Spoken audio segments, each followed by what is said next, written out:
All right, guys, so this is the second part of section 11.2. So you should have already watched the first part. If you haven't, please watch that first. But if you've already watched it, here we are.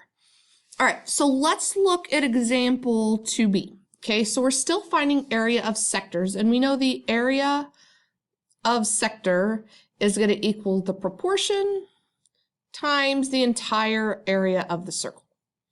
Okay, always. So we want to find the area of the circle here. So right now, this tells me that this is our unknown, which means we should have this and this. So let's look. All right, so if we look at this figure, it says the area is 35 meters squared. That's the area of this sector. Okay, so I'm going to plug that in for right here. So I can say 35 equals, now my proportion, remember my proportion is the central angle divided by 360, so 40 over 360 times, I'm just going to put A for area. Okay, well, 40 over 60, guys, is just 1 over 9. Okay, now to get A by itself, I'm going to multiply by the reciprocal of 1/9, which is times 9. So those would make 1 times 9. 9 times 35, my area is 315, and that would be meters squared. All right, guys, here is a very practical application for the stuff we've been doing. So we're looking to paint this wall, and if you have never bought paint, it's not very cheap. Okay, so the last thing you want is to have way too much paint, because then you've spent too much money, but it's very, very bad to have way too little because they can't always match paint perfectly. They don't match paint perfectly usually.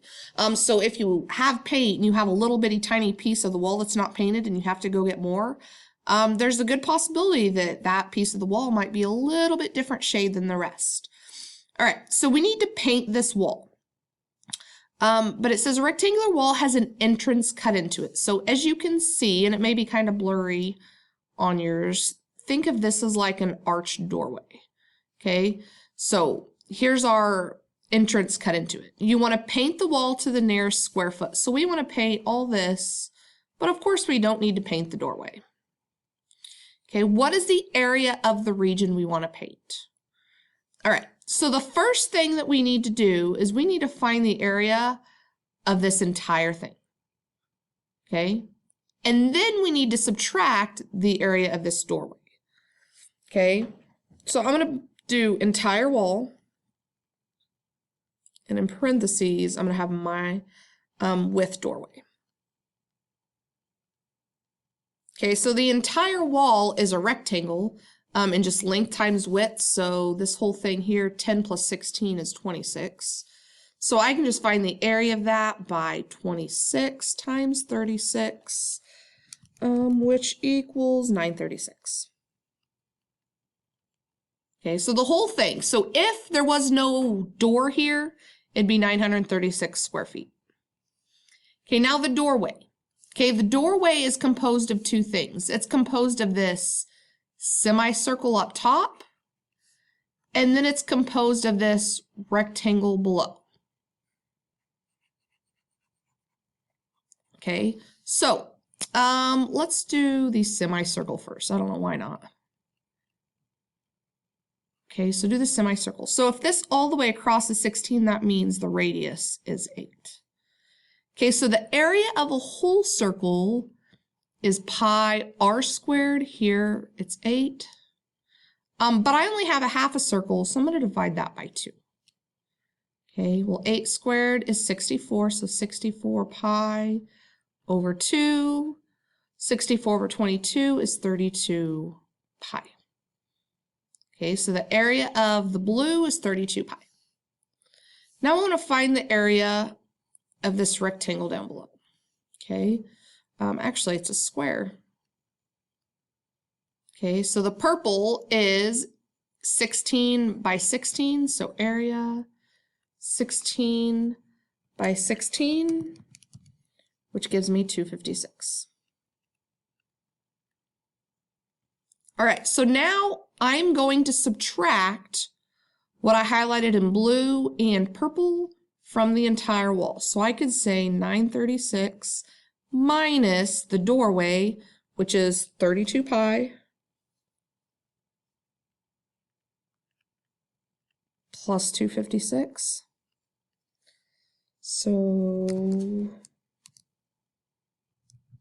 if I put that in my calculator, that's 936 minus roughly 356.53. And I would get 579.4, which means I would round that to 579 foot squared.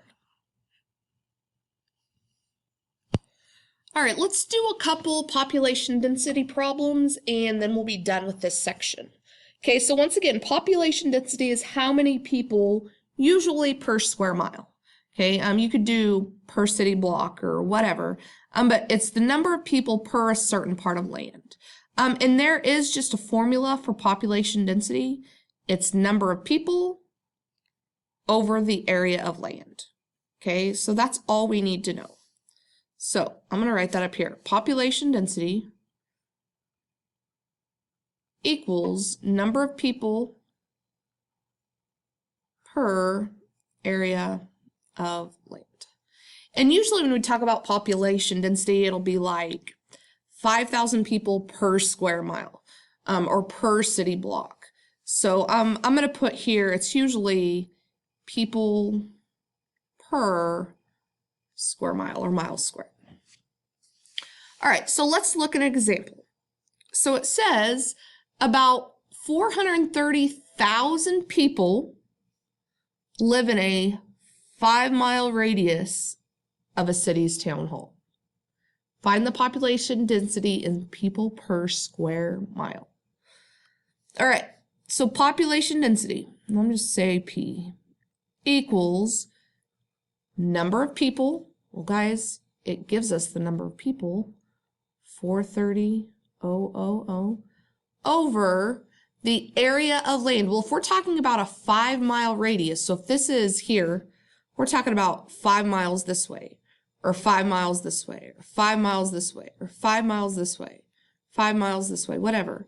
So basically, we're talking about this circle right here. Okay, so to find the area of this circle, it'd just be pi times my radius squared, which is 5 squared. So 430,000 divided by 5 squared is 25 pi. Which, if I wanted it exact, 17200 over pi, all I did, guys, is this here reduces to 17,200. And if I want to find the exact number of people, I have roughly 5474.9 people per mile squared, but I can't have 0.9 of a person, so I'm just going to go ahead and round that up to 5475 people per mile squared. All right, let's do this last problem. All right, a region with a 3-mile radius has a population density of about 6,195 people. Okay, well here I'm given the population density. Population density is 6195. So I can say 6195 equals, well, the number of people over the area of land. I don't know the number of people. Okay, that's what we're finding. Find the number of people who live in the region. But I can find my area of land if I know we have a 3-mile radius. Once again, we're making a circle just like we did up here. So I could say over pi times 3 squared. So 6195 over 3 squared is 9 pi. Oh, hold on. I screwed that up. Equals x over 9 pi. Here we go. That looks better. Times 9 pi times 9 pi. Those go away. So my x is going to equal 9 pi times 6195. And if I put that in my calculator,